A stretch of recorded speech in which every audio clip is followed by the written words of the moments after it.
Hello मेरे प्यारे बच्चों। आज हम नेक्स्ट सीरीज में पढ़ने वाले हैं 12th क्लास का। नेक्स्ट पार्ट है फीमेल गैमेटोफाइट या female reproductive part of the flower. ठीक है, so that is known as pistil और that is known as megasporangium और that is also known as carpel और द गायनेशियम।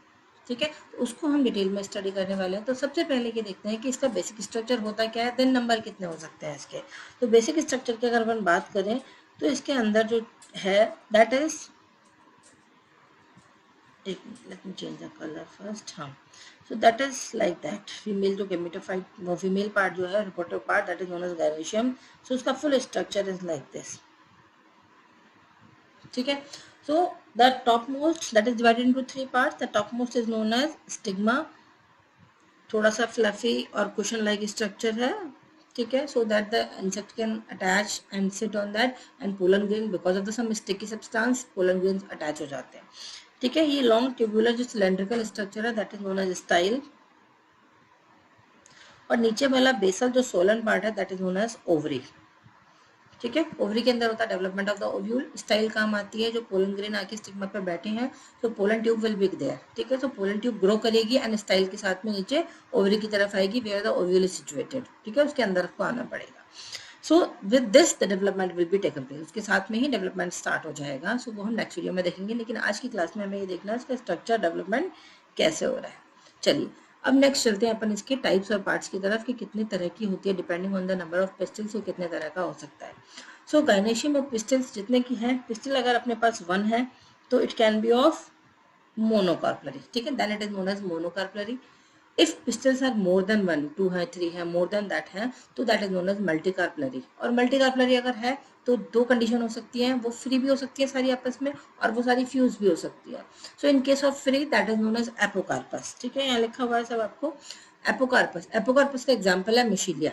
ठीक है, और इन case of fused ovary, fused ovary के case में अपन इसको बोलेंगे पैपेवर और कंडीशन इज नोन एज सिंकार्पस. और सिंकार्पस के केस में एग्जाम्पल है पैपेवर एंड पिटोनिया. ठीक है, दो एग्जाम्पल्स अपन एटलीस्ट लर्न कर लेंगे. इसके केस में भी अपन मिशीलिया. ठीक है, तो मैंने एग्जाम्पल एक तो ये दिया हुआ है. मिशीलिया के अलावा आप याद करेंगे एकोडेनियम. ठीक है, मैं स्पेलिंग लिख देती हूँ, एकोटेनियम. ठीक है, वो अपन एग्जाम्पल्स याद कर लेंगे दोनों इसके साथ में. सो ये हो गए आपके मोनो और मल्टीकार्पलरी ओवरी की मल्टीकार्पलरी ओवरी के साथ में एग्जाम्पल्स के साथ में. ठीक है, तो ये आपको फर्स्ट अपना डायग्राम देखा है. यहाँ पे ये डायग्राम मैंने आपको बता दिया, फ्यूज और फ्री वाली बता दी मैंने. Now come to the structure of the ovule, कैसा होगा, अटैचमेंट किस तरह से होता है, वो सारा पार्ट. ठीक है, तो फर्स्ट अपन देखते हैं इसका attachment, then I will let you know next part. ठीक है, चलिए next come to the first part, how the attachment is there. ठीक है, इफ अगर हम इसको मान के चले that is the wall of the ovary. ठीक है, if that is the wall of the ovary that is the part of attachment there. ठीक है, and that is known as the attachment part. ठीक है, by which the ovule will be attached. So that is known as placenta. ठीक है, that part is known as placenta. How the placenta will be attached, seeds कैसे attached है placenta के through, that part is known as placentation.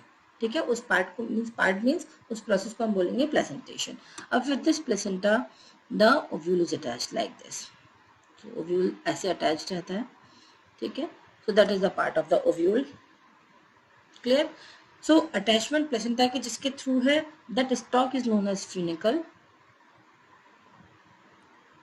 इसको हम बोलेंगे funicle. अब funicle क्या होता है और जो रिमेनिंग पार्ट है दैट पार्ट. ठीक है, इसको हम बोलेंगे बॉडी.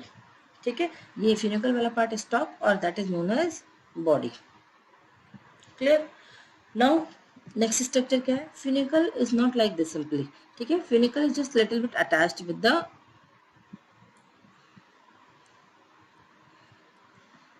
बॉडी. ठीक है, फ्यूनिकल थोड़ा सा स्ट्रेच हो जाता है, हम कह सकते हैं नॉर्मली लैंग्वेज में चढ़ जाता है थोड़ा सा ऊपर बॉडी के ऊपर, and that part is known as raphe. इसको हम बोलते हैं रैफे.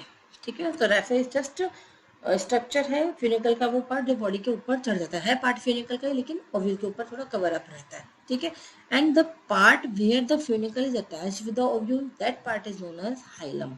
ठीक है, अटैचमेंट का प्लेस जो है that is known as hilum. Clear यहाँ तक सबको.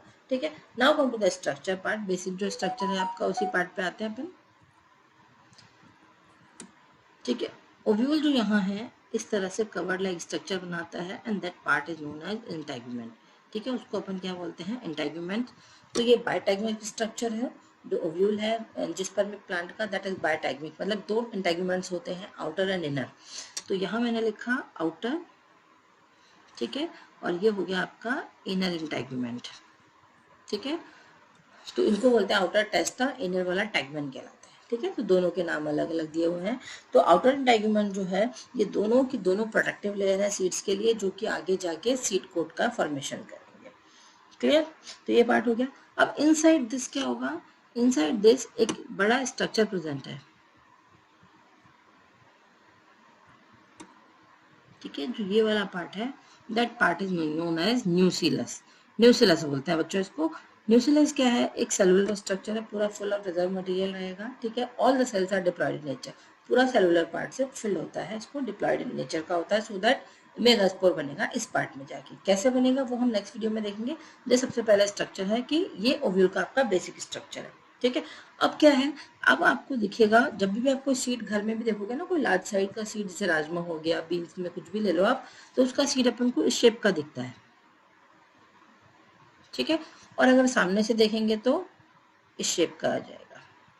ठीक है, if you carefully observe the seed, आपको तीन स्ट्रक्चर दिखेंगे, डॉट्स दिखेंगे तीन, the first one, the second one and the third one. ठीक है, फर्स्ट वन जो लोअर मोस्ट है that is known as micropyle.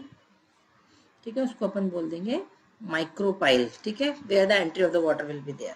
दूसरा जो सीड का स्कार रहेगा that is known as hilum. तो this scar you can see, जो आपके इसके ओव्यूल के पार्ट थे, that scars you can see in the structure of the seed also, आपको दिख जाएंगे उसमें भी, and that part is known as raphe. ठीक है, तो जहाँ से अपन ब्रेकआउट होता है वो उसके थ्रू, तो वहाँ अपन को ये चीज़ें दिख जाती हैं। तो ये दो स्कार्स हैं जो कि अपन तीनों की तीनों मैच्योर सीड के ऊपर भी देख सकते हैं, दैट कैन बी आज इन द नीट एग्जाम, पूछ लेते हैं उससे। ठीक है, चलिए next come to the next part. क्या अपना पार्ट है कि जो न्यूक्लियस अपन मैंने आपको भी बताया, वो न्यूक्लियस कितना है, डेवलपमेंट होने के बाद बच रहा है नहीं बच रहा, कम है या ज़्यादा है, इसके हिसाब से भी हम इसको डिवाइड कर सकते हैं। ठीक है, सो यहाँ अगर न्यूक्लियस बचा लेस, ठीक है, या फिर न्यूक्लियस हो सकता है बहुत ज़्यादा, means that is not full utilize by the developing seeds. ठीक है, तो या तो ये लेस है, देन मतलब थिन है, हम कह सकते हैं थिन न्यूक्लियस इज देयर। ठीक है, तो थिन न्यूक्लियस के केस में that is known as tenunucleate, then it is known as tenunucleate।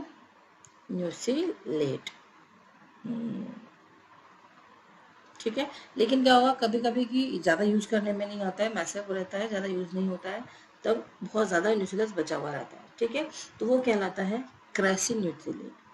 ठीक है, that is known as क्रेसिन्यूक्लेट।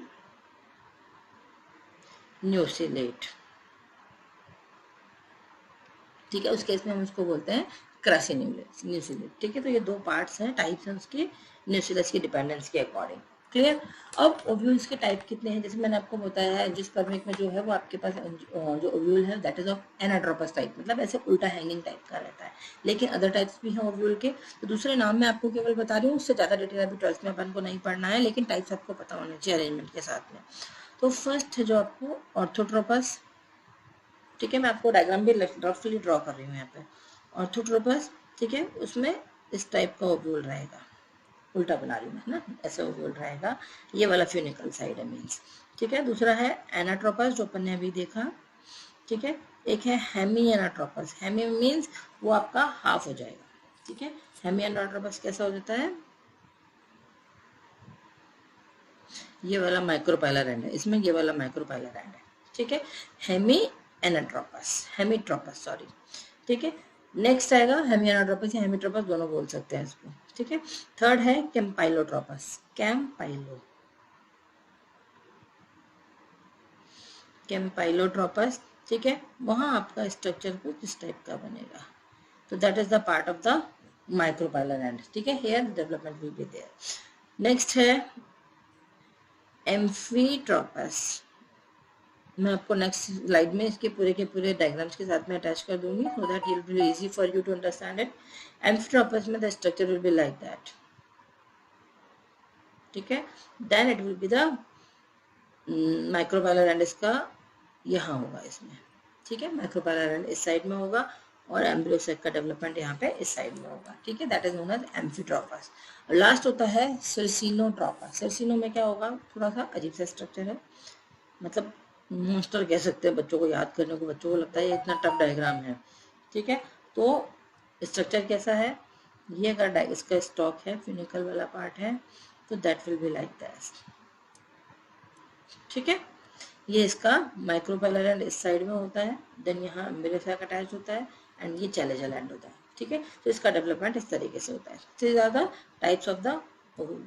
Now come to the structure, आपके जो एनसीईआरटी में दिया हुआ है, पर उसके हिसाब से चल रहे हैं कि कैसे दिया हुआ है एनसीईआरटी में ओव्यूल का स्ट्रक्चर, है ना, वो मैं आपको दिखा देती हूँ एक बार। तो इस तरह से ओव्यूल का स्ट्रक्चर है आपको, हाँ ये आप देख सकते हो बेटा कैसे दिया हुआ है आपको। तो सारे पार्ट्स जो मैंने आपको बोले थे वो सारे के सारे पार्ट्स यहाँ पे दिए हुए हैं, ठीक है। चलिए, सो that is the hilum, point of attachment हो गया फ्यूनिकल का और बॉडी का। ये फ्यूनिकल जहाँ से प्लेसेंटा के थ्रू ये अटैच्ड होता है ओव्यूल, वो पार्ट अपना कहलाता है फ्यूनिकल, ठीक है। ये एंड जो है ये है माइक्रोपेलर एंड, ओपनिंग जो है थोड़ी सी अपोजिट इसके है, वो चैलेंजर एंड है, ठीक है। इसके ऊपर दो कवरिंग आपको दिख रही है, आउटर इंटेगुमेंट, इनर इंटेगुमेंट है, अंदर न्यूक्लियस है, रिजर्व फूड मटेरियल भरा हुआ है, और ये डेवलपमेंट होगा एम्ब्रियोसेक का, which will be taken in the next video. कैसे आप होगा डेवलपमेंट वो आपको नेक्स्ट वीडियो में मैं बताने वाली हूँ, ठीक है। तो जब तक स्टडी करिए, कंटिन्यूशन में इसको लर्न करते रहिए, and then save the videos, like and subscribe my channel. Bye bye.